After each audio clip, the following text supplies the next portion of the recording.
ఈ question electrostatics నుంచి ఇచ్చాడు. ఏమి ఇచ్చాడంటే 2 infinity large plane parallel conducting plates అని అన్నాడు. అయితే ఈ రెండింటి మీద ఉన్న surface charge density values plus sigma minus 2 sigma అని ఇచ్చాడు. ఎగ్జాక్ట్గా మిడ్ పాయింట్ దగ్గర నేను ప్లస్ క్యూ అనే ఛార్జ్ ఇంట్రడ్యూస్ చేస్తే ఈ ప్లస్ క్యూ ఛార్జ్ మీద ఈ 2 ప్లేట్స్ యొక్క మీన్స్ ఈ 2 కండక్టింగ్ ప్లేట్స్ యొక్క ఫోర్స్ ఎంత ఉంటుంది అని అంటున్నాడు క్వశ్చన్లో. రైట్, ఇవి మనం ఫైండ్ అవుట్ చేసింది ఏమంటే ఇవి 2 కండక్టింగ్ షీట్స్. ఎగ్జాక్ట్గా మిడిల్లో నేను ప్లస్ క్యూ ఛార్జ్ పెడితే దిస్ ఛార్జ్ ఎంత ఫోర్స్ ఎక్స్పీరియన్స్ అవుతుంది వీళ్ళిద్దరి వల్ల వచ్చే ఎలక్ట్రిక్ ఫీల్డ్ వల్ల అని అడుగుతున్నాడు క్వశ్చన్లో. ఇక్కడ ఫస్ట్ ఆఫ్ ఆల్ మనం ఛార్జ్ డిస్ట్రిబ్యూషన్ ఎలా ఉంటుందో ఒకసారి చూద్దాం.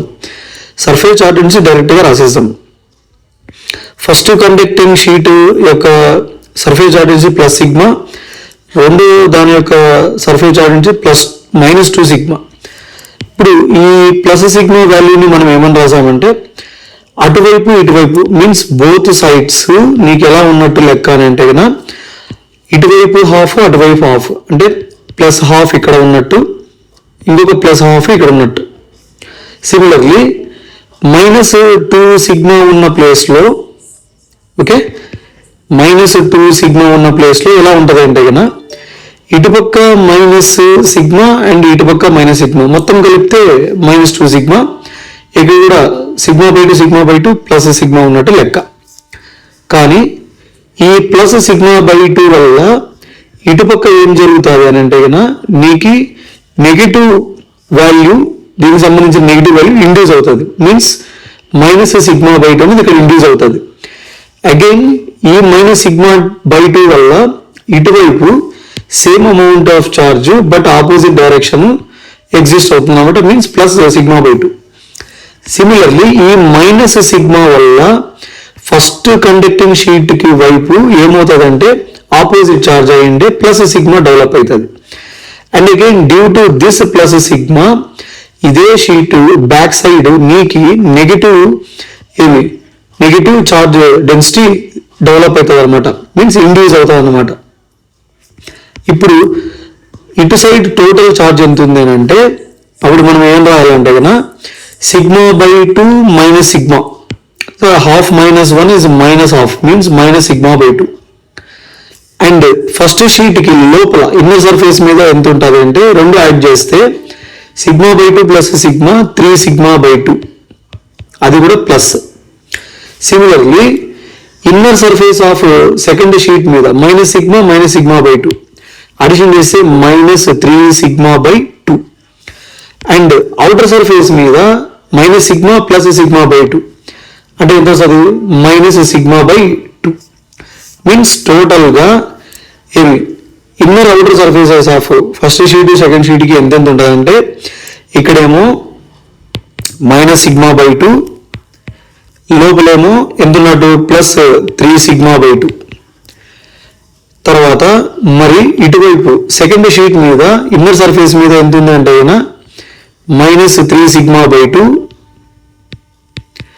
అవుటర్ సర్ఫేస్ మీద ఎంత ఉందంటే మైనస్ సిగ్మా/2. సో ఇది టోటల్గా ఇప్పుడు charge distribution.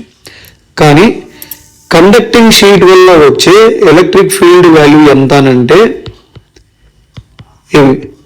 Due to conducting sheet the electric field will be equal to sigma/2 epsilon O. ఇప్పుడు మొత్తం నాకు ఇక్కడ ఎన్ని చార్జ్ డెన్సిటీస్ ఉన్నాయంటే 4 ఉన్నాయి. మిడ్ పాయింట్ దగ్గర నువ్వు స్మాల్ క్యూ చార్జ్ ప్లేస్ చేసినప్పుడు ఈ చార్జ్ స్మాల్ క్యూ అనేది ఎంత ఫోర్స్ ఎక్స్పీరియన్స్ అవుతుంది అంటున్నాడు. రైట్, ఫస్ట్ ఆఫ్ ఆల్ ఎవరి గురించి మాట్లాడాలంటే మైనస్ సిగ్మా/2. సరే, నెగిటివ్ చార్జ్ డిస్ట్రిబ్యూషన్ అయితే ఎలక్ట్రిక్ ఫీల్డ్ ఈ డైరెక్షన్లో ఉంటుంది. సో అప్పుడు నేను ఏం చేయాలి డైరెక్షన్ని ఒకటి ఇలా వేయాల. ఓకే, లేదా మనం నేమ్స్ ఇచ్చుకుంటే సరే first surface, second surface, okay, third surface, fourth surface. So ఇది ఎవరిది E1. నెక్స్ట్ తర్వాత మైనస్ సిగ్మా/2తో వచ్చేది అగైన్ మళ్ళీ నేను ఎట్లా వేయాలా నెగిటివ్ వైపే దాని వైపే వేయాలా నేను.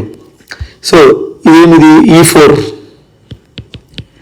కానీ E1 అండ్ E4 V4 రెండు కూడా మ్యాగ్నిట్యూడ్ ఇద్దరికి ఒకటే. ఎందుకు? చార్జ్ డెన్సిటీ ఇద్దరికి కూడా సేమ్ కాబట్టి. కానీ డైరెక్షన్ మాత్రం ఎలా ఉన్నాయి? ఇక్కడ ఆపోజిట్లో ఉన్నాయి.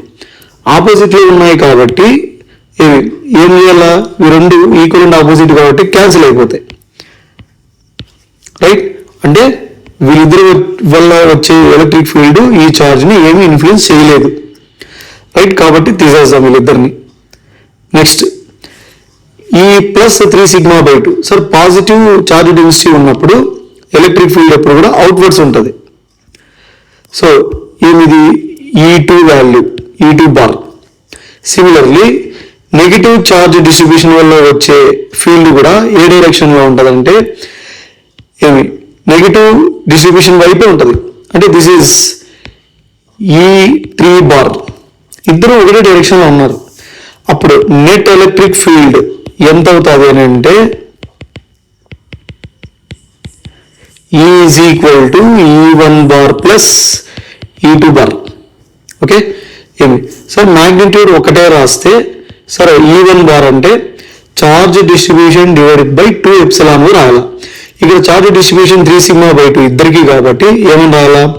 3 sigma by 2 divided by 2 epsilon o plus 3 sigma by 2 divided by 2 epsilon o. రెండింటికి డినామినేటర్ సేమ్ కాబట్టి అప్పుడు ఏం రాయాలా? 3 సిగ్మా బై 2 ఎప్సిలాన్ ఓ అవుతుంది అనమాట టోటల్ వాల్యూ అడిషన్ చేస్తే. Then force on the charge. Force on charge Q.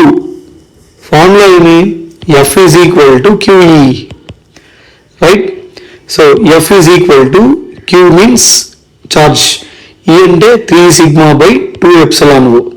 So ఇది టోటల్గా ఫోర్సు, ఆ చార్జ్ ఎక్స్పీరియన్స్ అయ్యేది.